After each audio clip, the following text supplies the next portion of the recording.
Hi, I'm Shannen, the executive chef and owner of Craftburger food truck that you can find in Houston, Texas. Today I'm at Goliad Brewing Company, and we're going to be making a craft Hefeweizen burger. One of the first things I want to just go over with you is just to tell you a little bit about their black Hefeweizen.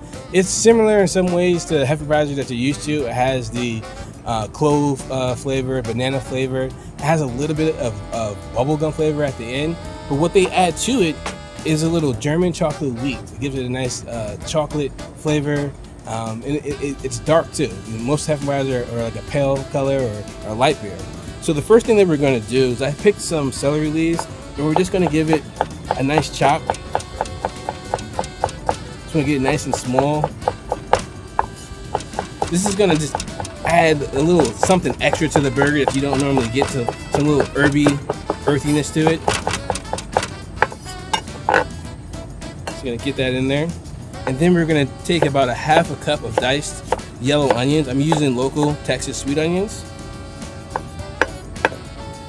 Let's get a nice small dice on this as well. Make sure you have your fingertips when you're done.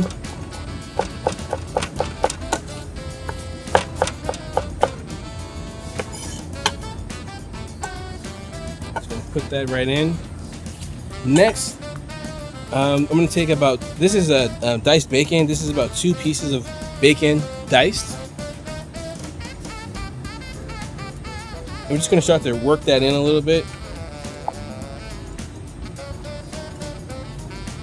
There you go. Another good important tip when it comes to dealing with ground beef for burgers is that the less you handle it, the better.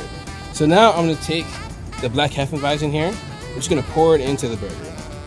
This is about 2 pounds of meat, and we're going to pour about 6 ounces of the beer in there, and just work it in a little bit more. So now adding that cold beer to it, it gives you a little more freedom to use your hands a little bit more, because it's going to temper it off, so you're not going to melt so much of it. This is going to add awesome flavor to your beer.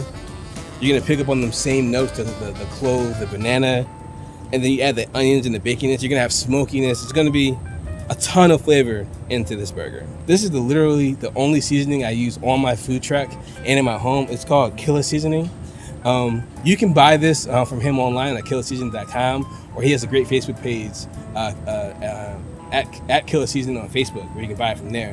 But I like to say, literally, just add some of the seasoning to your burger. This stuff is amazing, and it's all natural. A lot of this stuff comes from the Amazon. So we use some Peruvian salts, and it also has corn flour in it as well. It's a great binding. So instead of using all those different chemicals you see in your seasoning, he uses corn flour to bind it, and it sticks to the meat really well. I like to do about a 6-ounce patty. It's just enough, for me and my taste. And the next thing we're gonna do is take it to the grill. You're gonna drop them down. Make sure your grill is nice and hot. You wanna hear that sizzle as it goes in. And as you get them on the grill, the important step here is just to let them be. You don't wanna move your burgers around a lot. You wanna just make sure they're cooking, and they're doing their thing. You wanna grill them. These are 6-ounce patties, and you wanna grill them for about 2.5–3 minutes on each side. That gives you a nice medium burger. That's my preference for eating a burger. Have them like medium to mid-rare to medium. So for these 3 minutes, it's gonna be perfect on each side. So here's our finished product. We have the black Hefeweizen craft burger. We made some hand-cut French fries to go with it. Make sure you enjoy it with our black Hefeweizen Goliad beer. See you next time. Thanks for tuning in.